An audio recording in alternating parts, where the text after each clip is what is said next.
Okay, here's a turntable out of the 51 or 52 Zenith console stereo. Really cleaned up pretty good.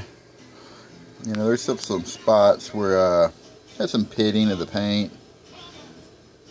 You know, something like this, I just don't like to get too rough with it, because, you know, you take the original finish off and then you got to try to reproduce it. You know, kind of cool to leave a little bit of the character of it. In this case, it cleaned up real nice.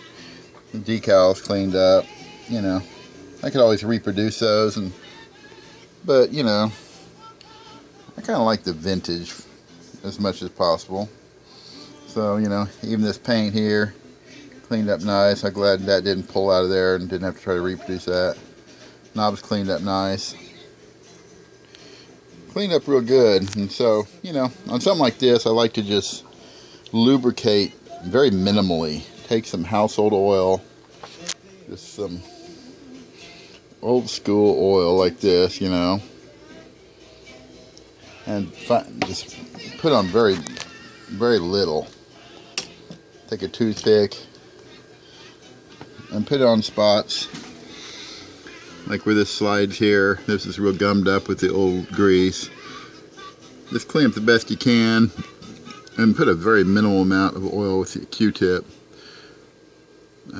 You know, stuff's going to track dust. You're going to sling it around as things turn on. So, you know. So I've got this taped up now so I don't bust up the original needle.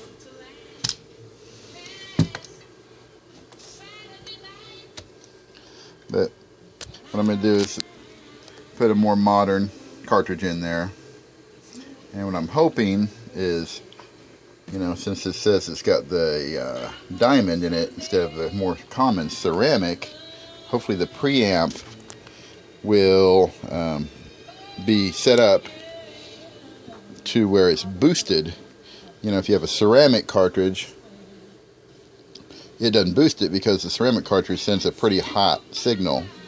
When you got a moving magnet cartridge, it sends a very little signal, so the preamp must boost it. And so hopefully what we've got here is boosted, and I won't have to mess with that. If I have to, I can always put a phono preamp or a booster in there, but I don't think I'm gonna have to on this one. So that's what I'm looking at.